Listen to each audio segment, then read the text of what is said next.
Olá, seja bem-vindo, seja bem-vinda. Você está no Arqueojogos, seu podcast de jogos de tabuleiro antigos, desconhecidos ou, no mínimo, fora do hype. Fique com a gente para mais um episódio especialmente produzido para vocês.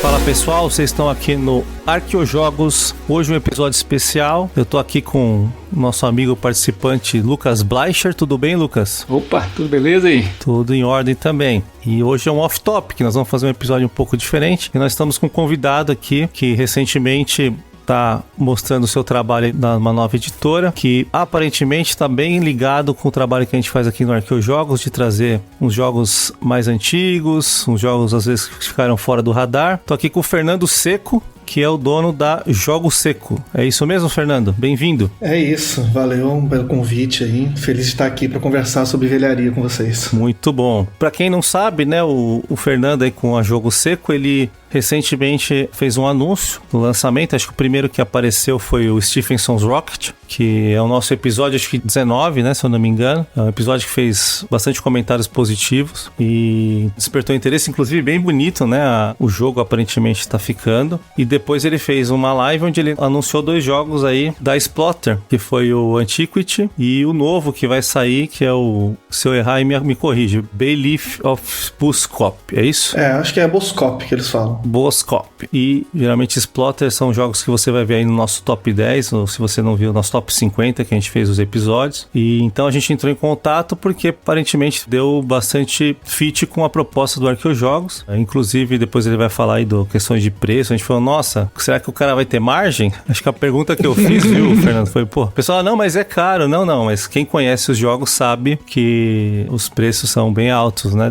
pra esse tipo de jogo. Mas enfim, queria que você contasse um pouquinho aí, Fernando, pra nós, de onde surgiu esse interesse aí, até por ter editora e também por trazer esse tipo de jogo, né? Conta um pouquinho dessa história pra gente, por favor. Beleza. Primeiro, de novo, né, valeu por convidar aí. Foi legal que eu descobri o podcast de vocês nesse processo de abrir editora, e aí comecei a ouvir exatamente pelo mesmo motivo que vocês me chamaram, porque eu acho que tem tudo a ver. Eu sou jogador de Magic há muitos anos, por exemplo, né? Comecei nisso, minha vida de jogador desde 90 e pouquinho. E desde o Magic, eu já sempre fui essa pessoa que gostava das coisas mais obscuras, cara.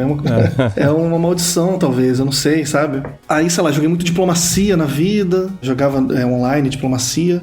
E esses jogos contemporâneos eu descobri mais, sei lá, eu acho recente, assim, eu comecei a jogar meio, acho que 2017, 2018. E é muito engraçado, eu morava no Rio, né, eu tenho um amigo lá que foi quem me apresentou os jogos, e ele me zoou até hoje, assim, porque a gente lembra de um dia que eu fui na casa dele jogar, e ele falou assim pra mim, vamos jogar Isle of Sky, sabe? Sim. E aí eu virei pra ele e falei assim, é muito pesado pra mim. Não quero, muito longo, muita regra, e não queria, cara, comecei assim, pra mim, jogo de 1 hora era o máximo que eu aguentava, não tinha saco. Talvez, provavelmente, por causa desse background de Magic. Que Magic, né, a partida dura 20 minutos, sei lá. Rapidinho. Provável. E aí, hoje em dia, ele me zoa porque eu gosto das coisas muito mais pesadas, obscuras que ele mesmo, sabe? Ele que foi o cara que eu joguei Splotter pela primeira vez, ele gosta de coisa pesada também. Mas eu fui me enveredando, assim, e eu não sei direito como, cara. Eu tô pensando aqui, o que me fez ir pra esses jogos, e eu acho que tem uma coisa de gostar de jogos que são diferentes um do outro. Então, sei lá, eu sou uma pessoa que não jogo muito Euro, por exemplo, porque eu acho que são todos meio iguais, tá ligado? Aí quando eu comecei a descobrir Splotter, por exemplo, né, que a gente vai falar muito hoje, foi muito um processo de jogar e falar, cara, eu nunca joguei nada remotamente parecido com isso, sabe? E aí eu acho que começou a me interessar esse tipo de coisa. E quando você conheceu os jogos, já tinha um certo tempo, né? Já não era novidade, nada. Já, não, acho que o primeiro Splotter que eu joguei foi em Indonésia, com esse meu amigo, lá pra 2018, 2019. Tá. E aí eu achei legal e tal, mas, sei lá, eu acho que não tava pronto, né? Obviamente, quem não queria jogar nem Isle of Sky, Indonésia... Acabou, apesar que eu ganhei a partida, tá? Que fique claro.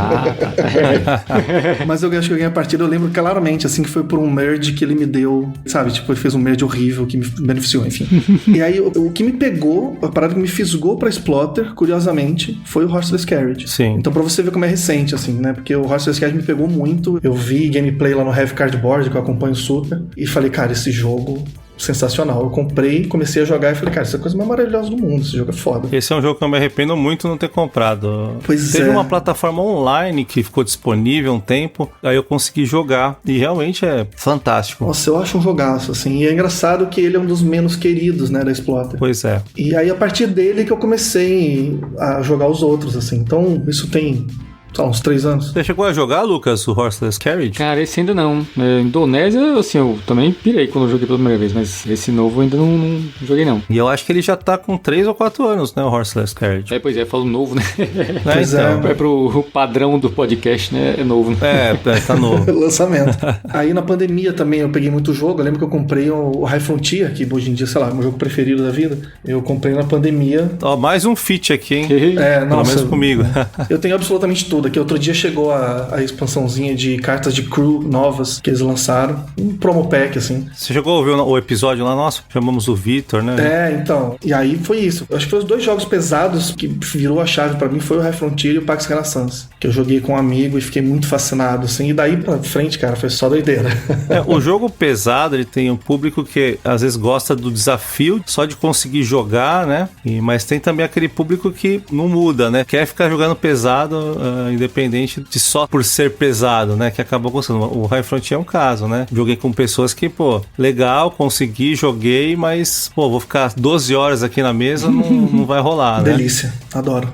Eu tive uma grande sorte aqui que eu apresentei pro meu grupo e a gente chegou 10 da manhã, saiu 3 da manhã, Isso. Né, do mesmo dia. Eu achei que a minha de Mega Civilization foi longa.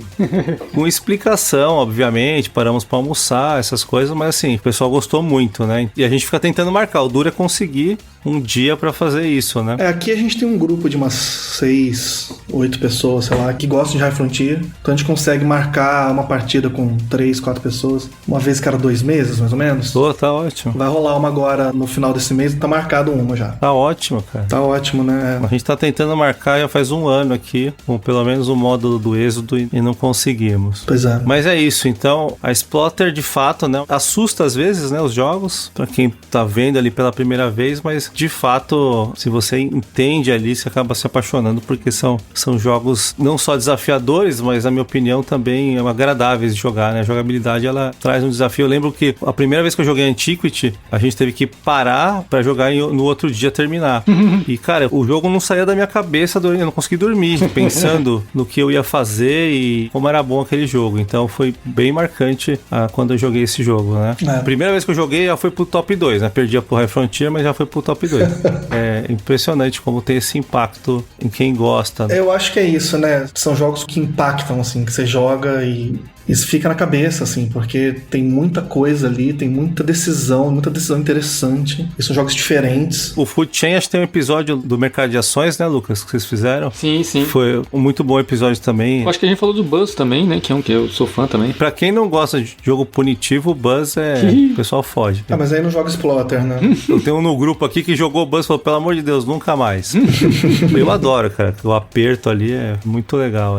O que eu não joguei foi o Roads and Bolts, né? Esse é bom demais também. Nossa. E eu tenho a impressão que vai ser o que eu vou mais gostar, mas eu não consegui jogar esse jogo ainda. Talvez seja o que eu mais gostei, viu? É espetacular. Eu acho que pra mim o preferido da Exploiter é o que eu estou jogando no momento. Que Boa. Tanto faz, assim. É isso, só pra fechar um pouco, tipo, pra mim eu acho que a característica, e aí falando um pouco também da ideia da editora, eu gosto de jogo opaco. Acho que pra mim é o termo que eu tenho usado muito, assim. Começou bem então, né?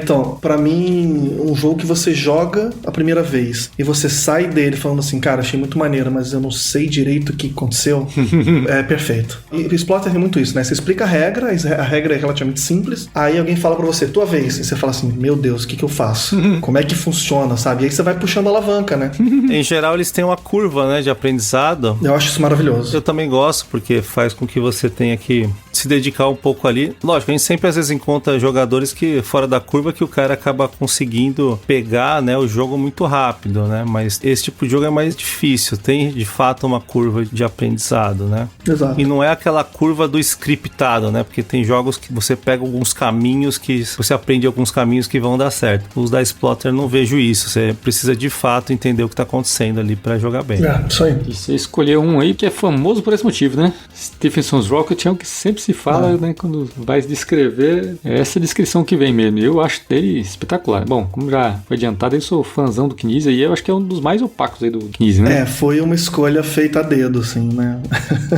Você teve contato com o jogo quando? Isso foi com algum grupo que você joga? Eu tenho o meu grande amigo Fel Barros, amigo de todo mundo, né? Mas eu conheci ele do Magic, e lá do Magic do Rio. Ele tem, eu joguei com ele me emprestou a cópia dele, inclusive, quando eu tava nessa pré-produção, né? Já licenciando o jogo. Então foi uma escolha meio a dedo, assim, porque a gente tava conversando com um monte de editoras e jogos e etc. E é muito doido, cara, porque tem umas editoras menores que a gente conversou, mais autorais, assim, que é mais difícil você lidar. E o Knizia, que tem... Ele tem 800 jogos, né? Tipo isso.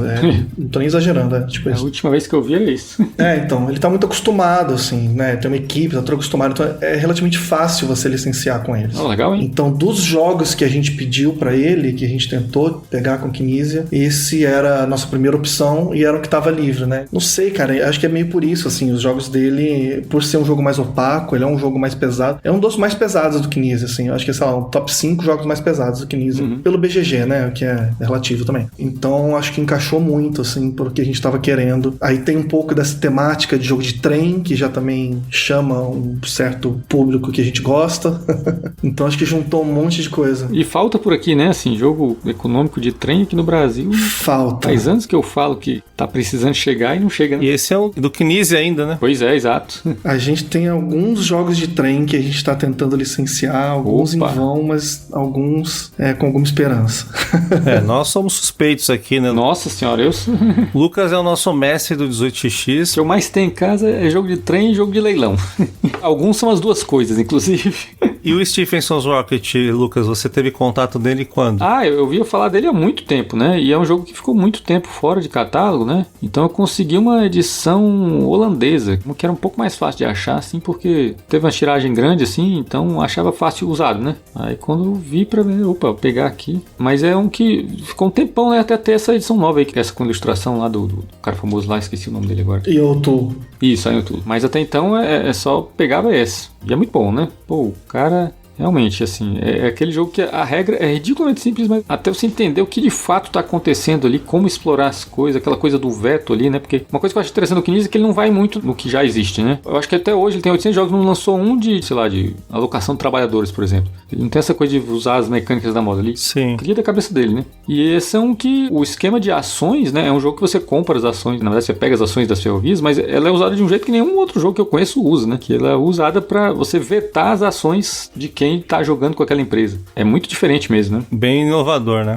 Então é uma coisa que eu acho muito legal dele. É um dos que você pode virar e falar assim, eu nunca vi um jogo assim. Pois é. Né? Quando a gente tá falando dos jogos da Exploiter, o Stephenson's Rocket ele é bem diferente nesse sentido também. Esse é o tipo de jogo que a gente quer estimular o pessoal a jogar mesmo, porque traz algo diferente, né? Na experiência na mesa, ela acaba sendo mais rica, né? Porque você tem não só o desafio ali do jogo em si, mas também de estar com uma mecânica diferente, se adaptando ali a uma nova proposta, né? Então, às vezes você tá até com um jogo novo, mas é aquela mesma mecânica, alocação, não sei o quê. Por melhor que seja, né? E tem muitos jogos bons, mas aí falta, às vezes, esse desafio de você estar experimentando uma forma nova de jogar, né? Inclusive esse novo aí da Exploiter, ouvi algumas entrevistas aí e bem interessante, mas depois eu falo o que eu ouvi do jogo aí. Sobre o Stephenson ainda, essa edição aí, Fernando, eu achei ela bem bonita, ela vai ser exclusiva? Como que vai ser? Então, acho que essa escolha do jogo foi por vários motivos, assim, né? Era um jogo com um nome por trás, porque assim, cara, abrir uma editora é um processo meio maluco, assim, na real, sabe? Tem que fazer com um certo amor. Eu imagino. Ainda mais do tamanho que eu tô fazendo, né? E então, ter um nome como o do Knizia, eu acho que ajuda a vender, né? A colocar, a botar pra cima, assim, o nome do editor, o jogo. Mas, ao mesmo tempo, é um jogo do Knizia que coloca bem, assim, o que eu acho que é a ideia da editora, entendeu? Que é isso que a gente tá falando, assim. Então, tipo, de todos os jogos do Knizia que a gente podia escolher, a gente escolheu esse, né? Então, acho que diz bastante de qual é o projeto. Sim. E parte disso era um pouco... Pensa só, a edição do Stephenson's Rocket mais recente é com arte do Ian O'Toole, que é simplesmente o ilustrador mais famoso de jogos da atualidade. Acho que sem nenhuma sombra de dúvida. O nome dele já tem público, né? Independente do designer, só o nome dele já traz público hoje em dia pra comprar jogo. Exatamente. E aí, essa editora que lançou essa versão do jogo faliu, eu acho. Então, era um desafio pra gente também, tipo, cara, o que a gente faz pra um jogo que vem depois de uma arte do Ian, sabe? Então, eu acho que tem uma ideia, assim, de não tentar superar ou fazer, sabe? Mas, assim, fazer uma coisa nossa, né? Sim. E eu acho que tem um pouco disso nessa arte do jogo. Ele vai ser exclusivo, ele é uma versão só brasileira. Ó, que legal. Então vai ser uma versão daqui. E achei bem clean, assim, o que eu vi das fotos. Assim. Pô, obrigado, cara. A gente se esforçou bastante. A gente tá 1 ano nisso, assim, eu acho. E eu acho que tem ali umas coisas que eu, enquanto editor, né, me preocupa um pouco. Pra mim, parte da vontade de fazer uma editora também é porque tem vários jogos que eu acho, e eu não sei se eu vou fazer isso corretamente, né? Não tô aqui falando que eu sou bom nisso, mas tem uma preocupação que eu acho que tem vários jogos que erram um pouco na questão da interface de usuário mesmo, assim, sabe? Pra mim, a questão do Stevenson's Rocket, que a gente mudou na arte dele anterior, e que eu até falei um pouquinho nos posts de Instagram, assim, é que o Stevenson's Rocket tem 2 maneiras de você pontuar durante o jogo, né? Você que jogou já vai saber, Lucas. Quando você conecta uma cidade ou uma vila, né? Nem sei, a gente tá vendo, né, como é que a gente vai traduzir isso, mas chama de vila. E cada uma delas pontua de um jeito. A cidade, ela pontua por uma maioria de indústrias que você tem naquela cidade, e as vilas pontuam por maioria de estações que você tem na linha que tá conectando aquela vila. E todas as vezes que eu joguei, era uma coisa que toda vez que alguém conectava uma delas, falava assim, nossa, o que pontua mesmo? E é uma coisa que não atrapalha, porque o jogo é uma regra super simples, mas uma das coisas que a gente fez é tá lá no tabuleiro um iconezinho, um lembretezinho pra você bater o olho no tabuleiro e falar assim, isso aqui pontua vila, isso aqui pontua indústria, isso aqui pontua estação. Então, acho que tem uma preocupação nossa com esse detalhezinho, assim, nessas coisas que ajudam um pouco a jogar. E melhorar a jogabilidade. E é isso, não precisa ter, mas melhora um pouco uma coisa que é uma fluidez do jogo, sabe? Tipo, por exemplo, uma coisa que eu gosto muito de coin dos jogos, né, dos Counter Insurgents, é que o setup do jogo tá todo no tabuleiro em alguns deles. Então, você vai jogar um Cuba Libre, você não precisa abrir o manual pra fazer setup de várias coisas. Então, não sei, tem umas coisas assim que interessam nesse sentido. Não, sem dúvida. Ainda mais esses jogos mais onde o foco tem que ser mais na estratégia ou na tática do que em ficar entendendo como jogar, né? Lembrando de regras, exato.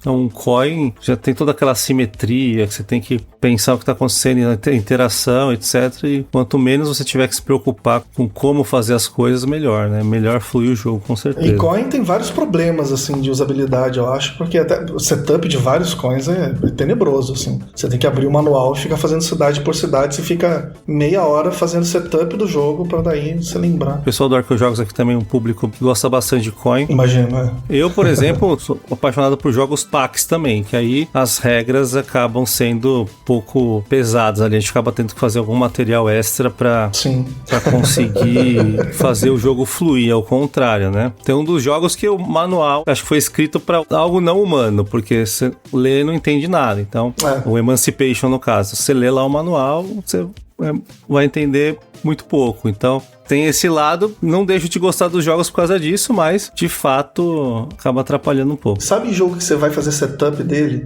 e você não precisa nem abrir o manual pra fazer setup? Eu acho isso a coisa mais maravilhosa do board game. É uma coisa que a gente tá tentando se preocupar, por exemplo, sabe? Com esses detalhes, assim, que é tipo, cara, bota alguma coisa me dizendo, sabe? Uma estrelinha dizendo onde começa cada peça, uma coisa que eu consigo olhar o tabuleiro e sabendo o jogo, né? Óbvio, né? Jogando pela segunda vez, assim. Você não precisa prestar atenção, já tá tudo ali, entendeu? As informações estão todas ali. Perfeito. E nos Splotters? Aí não vai ter essa parte, né? Aí não é editoria nossa, né? Mas, em geral, o Splotter tem setup muito fácil, né? Tem um pouco isso. O Antiquity, as fichinhas, elas são um pouquinho trabalhosas pra ficar pondo um monte ali, mas também faz parte, né? A gente tentou ver aquela coisa de trazer as fichas. No BGG tem, né, umas pecinhas de plástico pra substituir, mas é um pouquinho inviável economicamente. Eu já vi gente jogando com umas ventosinhas assim, pra pegar as fichinhas, né? Sim. Prendendo na ventosa. Agora, os outros jogos, assim, eu acho que são bem tranquilos essa parte. O próprio Indonésia, o Food Chain, né? O setup é muito fácil, né? Não vejo grande problema nessa parte de setup. Então, mas é isso. O Stephensons, cara, é arte de um artista lá do Rio Grande do Sul, Henry Lichtman, que é um brother meu, assim, e que é fã de Kinesia também. Então, foi muito isso, assim. Eu comecei a jogar board games com esse meu amigo do Rio, e o Henry começou a jogar board games comigo, mais ou menos, assim, sabe? Quando eu virei pra ele, falei, cara, tá afim de fazer a arte de um jogo do Kinesia. Ele meio que surtou, assim, sabe? Ele falou, como assim? Que massa. Óbvio que eu tô afim, sabe? Então ele também tá bem empolgado com o projeto. Muito legal. E acho que foi perfeito pra ele por isso, assim. Ele é super fã do Kinesia, acho que é o design preferido dele. Imagino que pra ele, assim, seja uma oportunidade que ele tá amando. E acho que ele tá mandando muito bem. É isso, a arte tá super bonita. A gente agora mandou fazer um protótipo, né? Pra poder ter ele em mãos e dar pra algumas pessoas fazerem conteúdo sobre. E aí acho que vai dar pra ver, assim, sabe? Fisicamente. Porque tem essa coisa legal de produção de jogo também, né? Que é você bater o olho fisicamente no produto, assim, que, enfim, tô com essa expectativa alta. Legal. Bom, e falando um pouquinho dos jogos da Splotter, né? A escolha aí do Antiquity entre todas as possibilidades surgiu da onde? Isso é porque a Splotter tá fazendo reprint deles, né? Então, assim, eles estão fazendo reprint do Antiquity agora e estão produzindo junto o Bailiff Phoboscope. Então, é mais ou menos os jogos que estavam disponíveis, assim. A gente poderia também pegar Food Chain, que eles também estão printando, mas não faz muito sentido, né? Depois do lançamento que teve aqui. E o próprio Horseless Carriage, mas o Horseless Carriage foi uma decisão que, tipo, pra gente trazer pra cá, ele ia sair mais ou menos o preço do Antiquity, que é mais caro do que você acha vendendo de segunda mão aqui, sabe? Então, foi uma decisão de que talvez não valesse a pena trazer. O preço chegou a cair aqui depois? Eu acho que de segunda mão você arranja por uns 700, 800. Então caiu. É bem isso que a gente falou, cara. É curioso, porque ele é um jogo da Splotter, o Horseless Carriage, que, sei lá, não fez muito sucesso, assim, e eu não entendo muito porquê. É um jogo tão incrível. Parece que a galera que gosta de Splotter não gostou tanto. Tem várias camadas, assim, estratégicas. Tá bem do jeito que eu gosto, assim. Eu acho que ele tem um pouco essa coisa de que ele tem um puzzle físico ali da fábrica, que na primeira partida que você joga, que ele te consome totalmente. E aí você acaba achando que ele é um meio multiplayer solitário, assim, que ele não é nem um pouco. Eu não sei o que aconteceu, eu só sei que é meio isso, assim. A decisão pelo Antiquity, pelo Bailiff, é só porque é o que tá disponível, assim, sabe? A gente queria muito trazer o Indonésia, mas o Indonésia tá esgotado na Splotter, eles não tem mais. Então, assim, Indonésia, hoje em dia, esse Indonésia é a terceira edição, né? Ou você compra de alguma loja que já tem na gringa aí pra você comprar, eu acho ainda, algumas últimas cópias. Ou acabou, cara. Acabou, já era isso. Tem encontro. O Antiquity, assim, acho que teve uma terceira edição também, né? Não sei se essa agora vai ser... A quarta. É a quarta. Depois da terceira, acabou logo e também ninguém encontrava. O preço era absurdo, assim. No BGG lá no market era $200, 250. Nesse nível. Então... Aqui você achava por £2, né? 2.000 aqui vendia. O cara punha lá no leilão o Doped por 1.000, fechava 2.000 e pouco. Eu lembro disso também. Que isso. Eu consegui a minha cópia no leilão lá em Essen, só que aquela edição segunda que veio numa caixa de camisa. Cabe 3 jogos lá dentro, cara. É aquela que tem umas peças gigantes, é as tuas, não?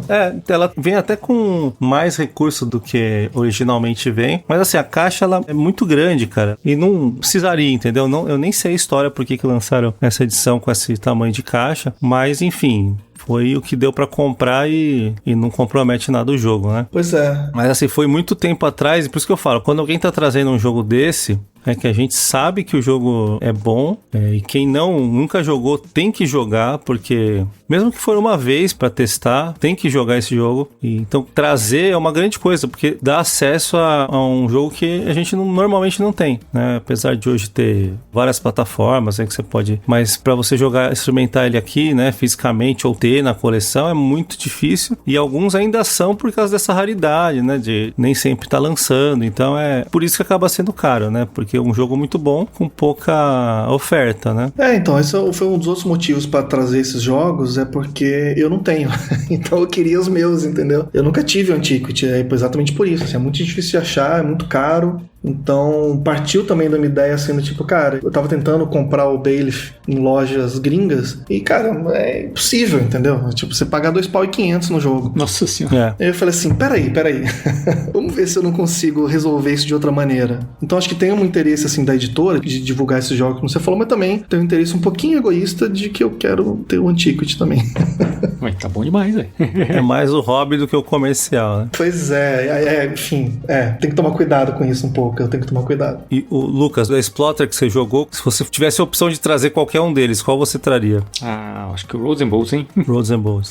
Bom, Indonésia também seria bom, mas Roads and Bolts o negócio é que é muito componente. Mas enfim, vários deles são, né? O Bailiff Phoboscope parece que vai ser muito mesmo. Eles têm uns que são até mais simples de componentes, né? Os Great Zimbabwe. Tem um que todo mundo acha horroroso, mas eu gostei do jogo, que é aquele Canis. Não sei se vocês já jogaram. Ele é de fazer filmes. Eu tenho um print and play dele aqui. E ele é famoso porque assim, a arte é questionável, mas eu acho que tem seu charme, assim. E ele é muito interessante, assim. As mecânicas que ele usa são muito diferentes, né? Assim, eu tenho um de leilão pra variar, né? Do Knizia de fazer filme também, que é famoso. E na mesma época eu conheci esse, que é uma lógica completamente diferente, né? Meio que você vai fazendo as conexões, assim, entre os atores, os produtores e tudo, né? Então é meio quase como um jogo de construção de rota em que o tema é cinema, né? Então esse eu acho muito legal também. É muito doido esse jogo. Que legal. Realmente eu nem passei perto desse jogo aí, não tinha nenhuma informação dele. A gente pode marcar de jogar um dia, eu tenho uma cópia dele aqui, um print and play que eu fiz na mão, assim. Legal. Que na verdade eu tenho 2 Splotter aqui que são isso. O Grid eu também desenhei um do zero, assim, pra fazer, porque também é um difícil de achar o Grid Incorporated, que é um jogão também. Ah, nossa, esse eu tive a chance de comprar ele por R$100 na época, mas não comprei. Me arrependo amargamente.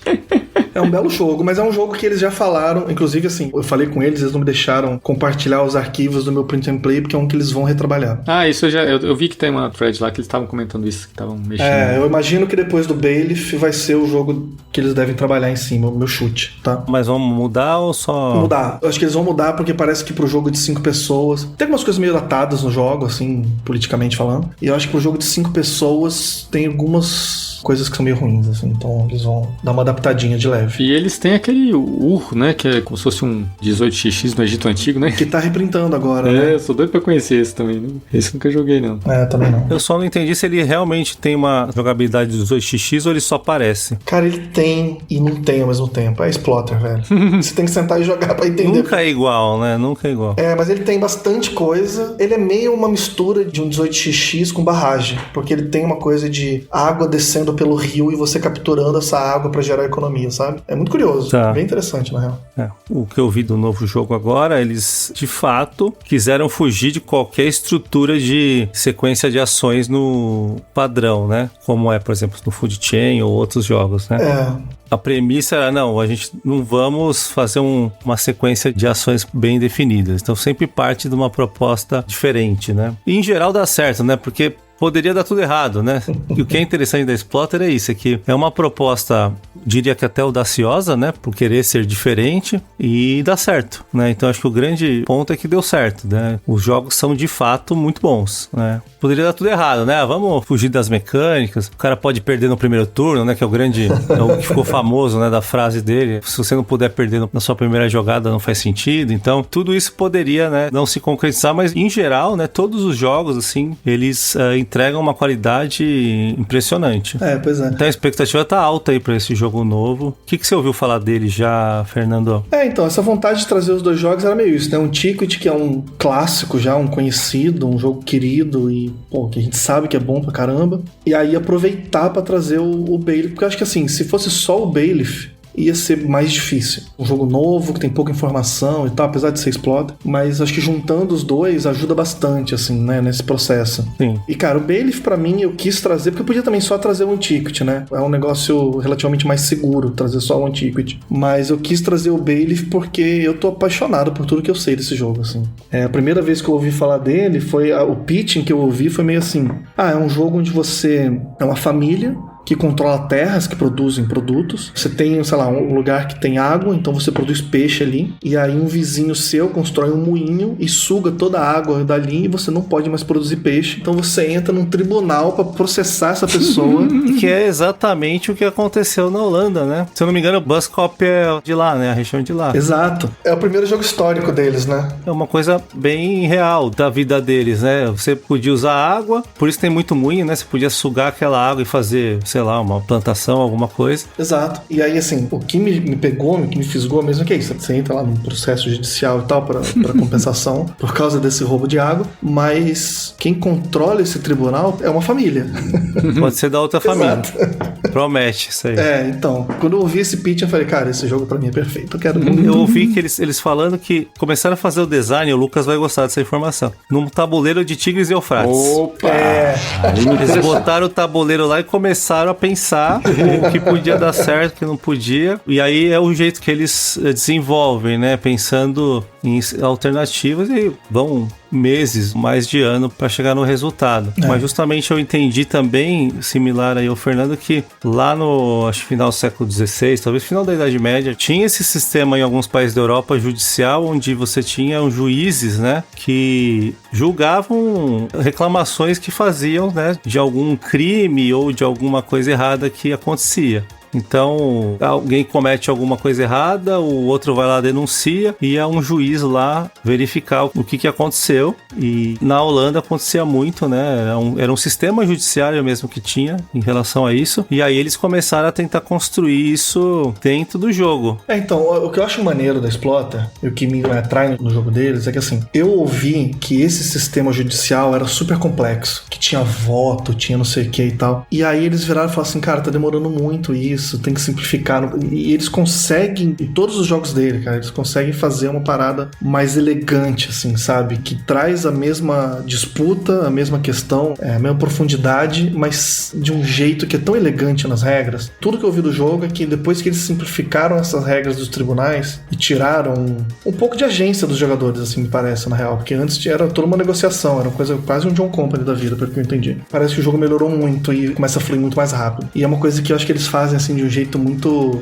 de mestre. Sem então dúvida. também me empolga muito, sabe, como que funciona esse sistema todo, porque não tem a coisa procedural, né, dos outros jogos, de ter, assim, etapas dos turnos, mas os turnos, eles são feitos de acordo, assim, você consegue criar entidades, que são os produtores, os tribunais, as famílias, as vilas, é tudo isso, e o turno vai andando, é meio parecido com o John Company, na real, nesse sentido. O turno vai andando linearmente por essas entidades, assim, e cada uma delas faz uma ação. E você consegue brincar um pouco com essa ordem de turno, acho que é uma coisa meio tipo Indonésia, assim, sabe? Que é, por exemplo, você tem uma vila que quer consumir um produto e você tem um produtor daquele produto. Você não quer que a vila jogue antes do produto, senão ela não vai conseguir consumir nada. Sim. Então é que nem Indonésia, que tipo, você quer que o barco jogue antes, pra ele poder criar a rota pra você vender o seu produto. Então essa manipulação da ordem, assim, parece que é super interessante também. Ou você vai fazer alguma coisa errada, você não quer que o juiz entre depois que você fez aquilo, né? E pelo que eu entendi, tem um jeito assim, do tipo, os casos tem 4 tribunais diferentes, né? Então tem o Tribunal da Água, que vai resolver essas questões de roubo de água, por exemplo. E quando rola um problema desse, o caso que você leva, você bota um tokenzinho lá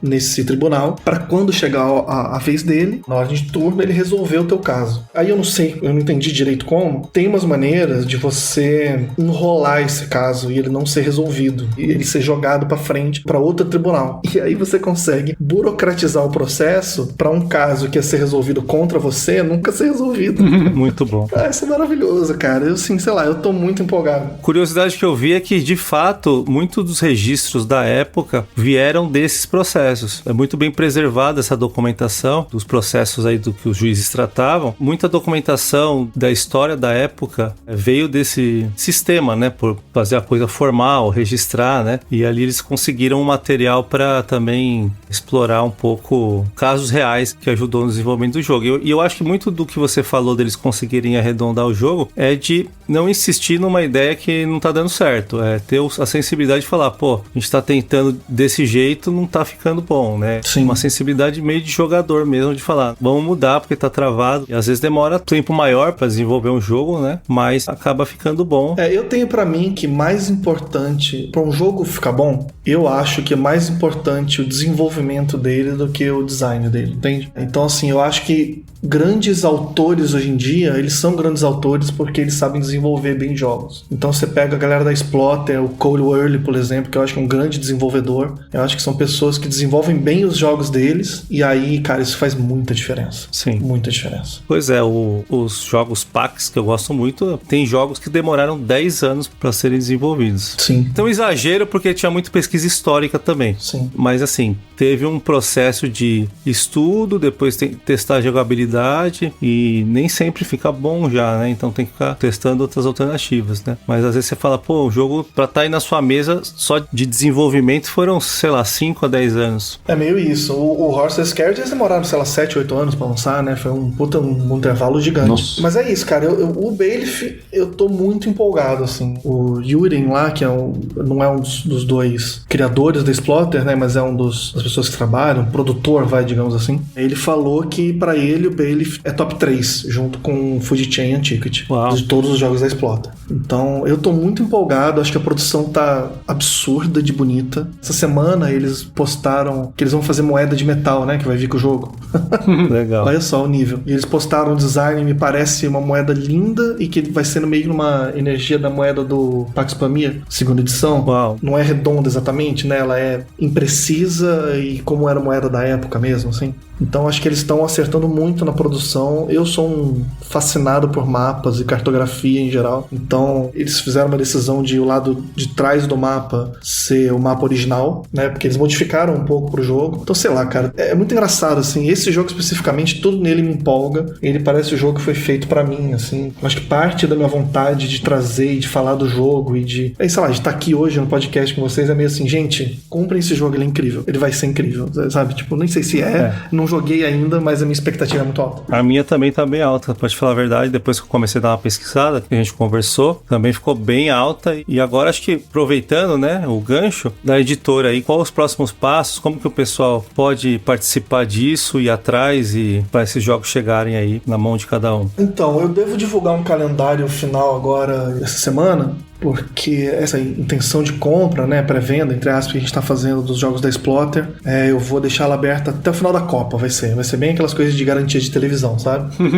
Das antigas, vocês são dessa época, né? Sim. Acho que é uma boa referência que eu posso fazer nesse podcast. Aqui pode, aqui o pessoal vai entender. Então, até o final da Copa. E aí, a gente vai cobrar isso esse mês. Aí, o Stephenson's Rocket, a gente já queria ele pra maio, foi pra junho, foi pra julho, vai ser pra agosto. Porque a gente decidiu fazer um protótipo dele pra botar na mão das pessoas, assim, e acho que é importante para esse primeiro momento. Então, esse protótipo deve chegar aqui no Brasil no começo de agosto. Então, assim, o Stephenson's Rocket vai para ser comercializado, assim, tipo em agosto, setembro, quando a gente tiver o protótipo na mão, a gente vai botar em mão de alguns influenciadores, youtubers, essas coisas para fazerem conteúdo sobre o jogo. Sim. Principalmente porque esse protótipo que a gente vai fazer não vai ter manual ainda. A gente ainda tá produzindo o manual. Então, a gente quer pegar alguém que faça um vídeo de regras para as pessoas também olharem pro jogo sabendo o que eles estão comprando, sabe? Então, o calendário próximo da produtora é esse, assim, a gente vai fazer essa venda dos Splotter agora esse mês, e agosto, setembro entra o Stephenson's Rocket. Então, só para entender, os Splotters esse mês, vocês estão fazendo uma pesquisa, né, via forms, né? Isso, tudo isso, assim, se é para passar um link, vai no site da editora, que é jogoseco.com.br. A ideia é vocês vão levantar quantas pessoas estão interessadas e tem um mínimo, alguma coisa, trazer, como funciona? A ideia de fazer isso era de entender se era viável trazer, porque se eu fosse anunciar isso aqui e vender 5 cópias, não dá, entendeu? Uhum. É aquilo que a gente falou no começo do episódio aqui, né? Esse preço é um preço meio maluco, assim. Tem gente que vai achar caro, né? Porque é caro. Não tá acostumado com os preços da Splotter. É caro, eu acho caro, entendeu? R$1.000 no jogo é caro, mas ao mesmo tempo é um preço muito maluco. Todo mundo que entende já me falou, nossa, mas esse Fernando é meio maluco, cara, porque o preço tá muito... É um pouco isso. Tá muito baixo, assim, do que a gente esperaria chegar a isso, né? Eu soube, me rolou uma fofoca aqui que teve gente que entrou em contato com a Splotter para perguntar se era verdade, porque estavam achando que era mentira, de entre aspas, tão barato que tava. Pois é, você não vai conseguir pôr a mão num jogo desse por esse preço tão fácil, não. Pois é. É um esforço, uma margem baixa. Então, assim, o que a gente tá fazendo esse preço vai valer até o final da Copa, entendeu?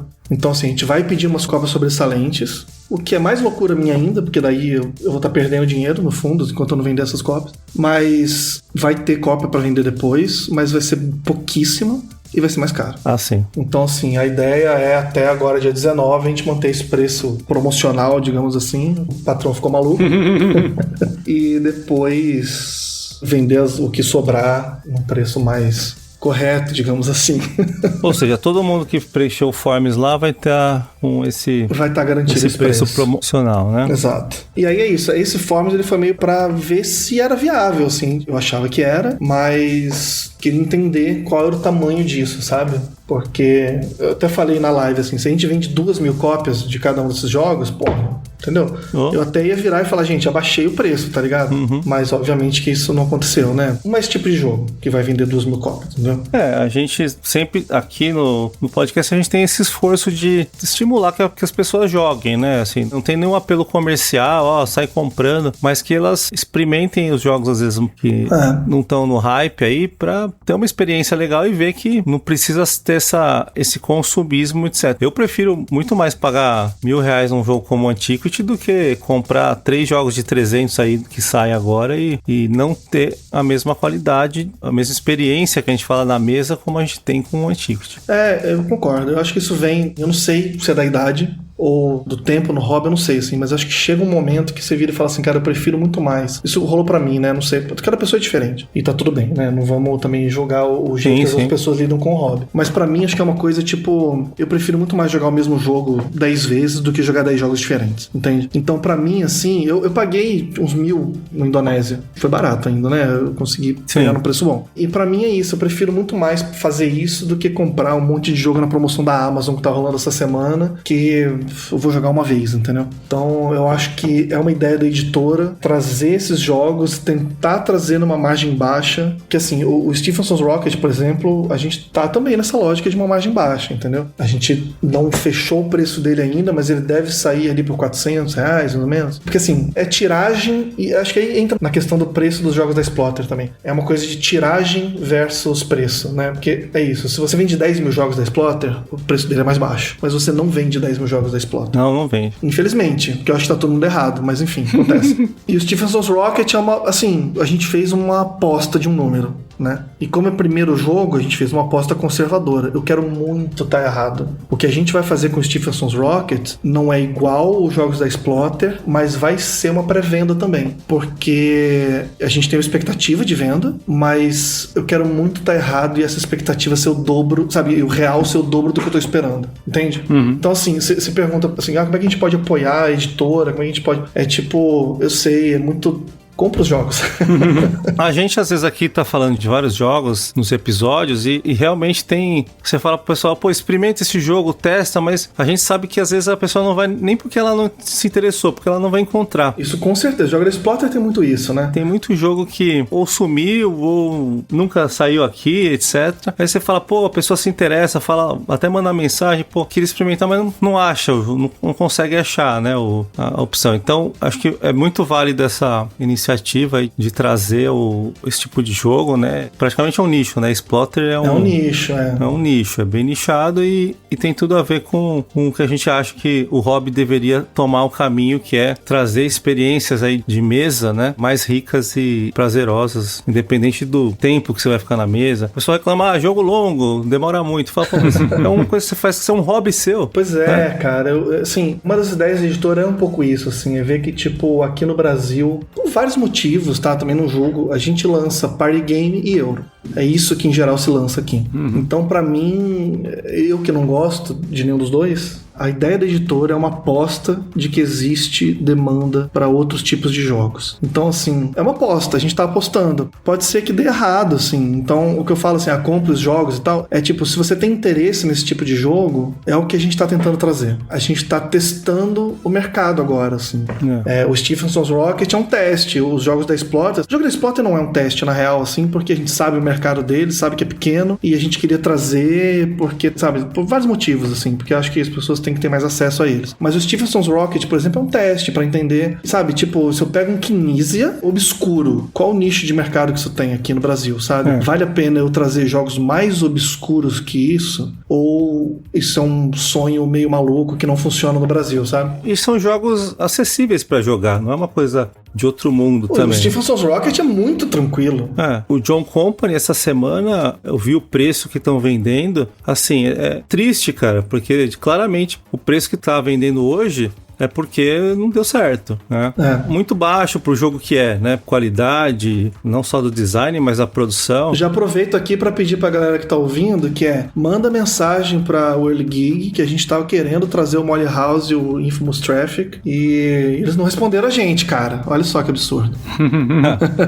Tem a Galápagos traz pra cá esses jogos, mas eles não trouxeram o Molly House, né? O John Company é uma esperança, mas é menos acessível do que os próprios jogos da Splotter. O John Company foi uma loucura da Galápagos, que eu acho que não deu certo, e agora eu não sei se eles pretendem trazer o Molly House, mas o Pamir deu certo. O Pamir deu certo, já foi uma surpresa, mas o John Company foi muito ousado, eu acho, assim. Então, e aí eu acho que o Molly House sofreu por causa disso, que cara, o Molly House é um jogaço, assim. Eu não testei também esse jogo. É inacreditável, é muito bom. E é um que, assim, se desse, a gente trazia. É o tipo de jogo que a gente quer trazer, entende? A World Geek agora tá fazendo, né, o Infamous Traffic Second Edition, é o tipo de jogo que a gente quer trazer. Que eu acho que tem a cara da editora, sabe? Ô Lucas, você que é um cara aí que anda nas obscuridades dos jogos, quais são os jogos que estão faltando vir pra cá? Dá a dica aí.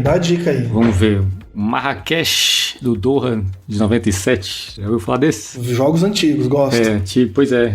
Esse é um que, nossa, até lá fora tá difícil, assim. Acho que até hoje não relançaram esse, mas é um que redescobriram recentemente. Tem uma comunidade lá no BGG que o pessoal gosta desses. Na época que euros não significava o que significa hoje, né? Quando era jogo mais interativo, né? Menos regra e mais interação, né? Sim. Esse é um que eu sempre penso.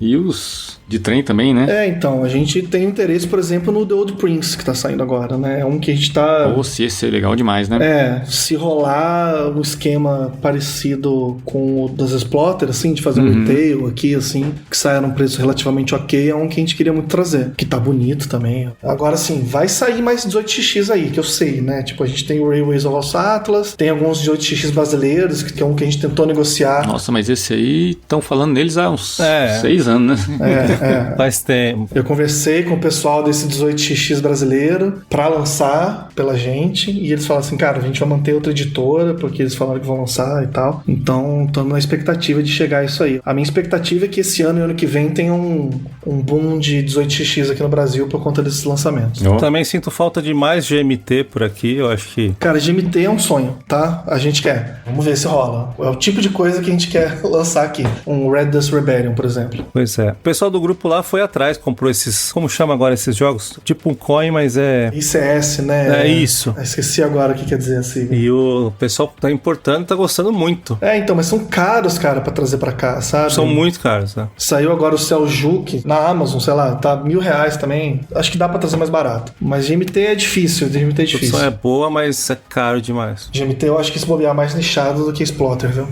É isso. Mas assim, o que eu vou terminar o podcast com vocês aqui, que eu falei com vocês no preâmbulo lá que eu não sabia se eu falava, eu vou dar um spoiler pra vocês aqui. Opa, vamos lá. Spoiler exclusivo. Eu não vou nem divulgar isso na Ludopad, mas é que é o seguinte, é um jogo que a gente tá negociando tem um tempo já, e acho que vocês vão gostar, tá? É bem a cara do podcast, por isso que eu tô falando pra vocês exclusivo aqui. A gente tá pra assinar, deve assinar essa semana ou na outra. Se não rolar, não rolou, entendeu? Então assim, não é um anúncio. Não é um compromisso. Não é um compromisso, porque não tá assinado, mas tá muito próximo. É um jogo que tá há muitos anos sem lançar, é um desses que também a galera de fora pede, e não tem edição nova, não sei o que, lá que é o Wildcatters. Meu Deus, eu tenho esse jogo. Eu adoro esse jogo. Esse jogo é muito foda.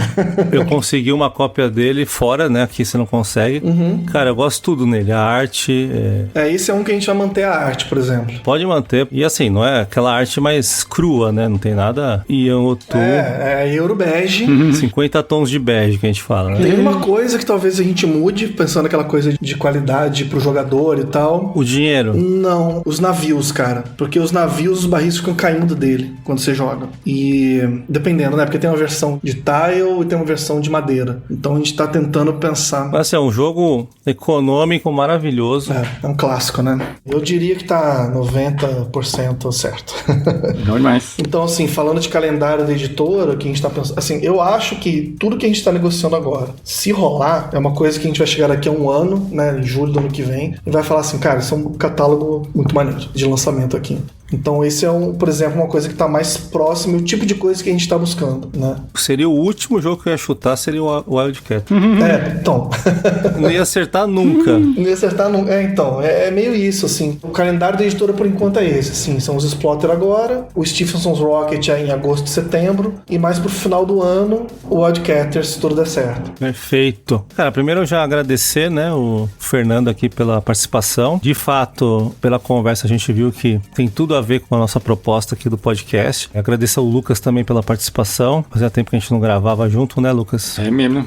Sempre bom estar com o mestre aí. E Fernando, cara, a gente deseja muita sorte aí nos próximos passos da editora. Como eu falei, a gente está sempre estimulando o pessoal a buscar esse tipo de jogo e criar acesso para o público, para nós é fantástico, é uma iniciativa ótima. E conta com a gente aí nessa divulgação. E obrigado mais uma vez. Valeu demais, obrigado pelo convite aí do podcast. Eu espero mesmo também que é isso, né? Que essa minha aposta de que existe demanda e amor por esse tipo de jogo assim seja comprovada. De que dá para fazer uma tiragem menor, né? Óbvio, com margens menores, com outro tipo de relação assim com essa venda, mas que são jogos que eu acho que as pessoas que têm demanda aqui no Brasil, que têm vontade de ter e acabam não rolando porque é um público menor, né, cara, do que um party game, do que um euro do sei lá, do Vital Lacerda, sabe, sei lá, enfim. Mas eu acho que tem um público que deseja esses jogos assim como eu desejo. Então é um projeto que parte de um desejo próprio, de alguém que não se sentia contemplado pelos lançamentos nacionais. Eu tenho muito jogo importado aqui, porque os jogos que eu quero não lançam aqui. Então eu falei, cara, vou tentar dar um jeito, sabe? Por que eu não resolvo isso? Entre aspas, né? Tem limites nisso, enfim. Mas acho que a ideia vem disso, assim, de tipo, cara, tem uma certa parcela desse público, que é uma parcela pequena, e por ser pequena, ela não é muito atendida nesses jogos mais obscuros, mais difíceis, mais diferentes. Então essa é a vontade nossa, assim, sabe? De ocupar esse espaço, e para isso é isso, a gente precisa entender que existe esse público. E o grande desafio nosso para esse ano é ter resposta desse público de que sim, a gente tá aqui, a gente quer esses jogos. Muito bom, obrigado, parabéns pela iniciativa. Lucas, alguma consideração final?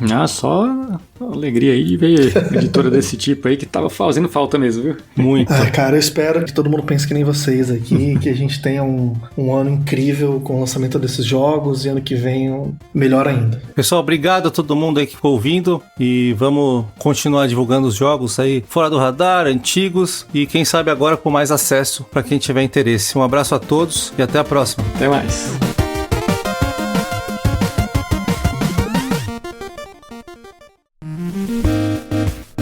Esse foi mais um episódio do Arqueojogos, editado pelo mestre Zabuzeta. Siga a gente no Spotify, dê ali as suas estrelinhas que você acha que a gente merece, que nos ajuda ao algoritmo a alcançar mais pessoas. Se puder também, siga a gente no canal da Ludopédia. Principalmente, deixe comentários aí sobre o que você está achando, que isso nos agrada aqui demais, saber como é que os episódios estão chegando até vocês. E aí, o nosso pedido mais especial é espalhe a palavra, né? Somos um podcast de nicho e os algoritmos nunca vão nos levar para frente como a gente gostaria, então a gente depende da ajuda de vocês. Passem aí a palavra para quem vocês acham que podem gostar desse episódio. Um grande abraço e até a próxima.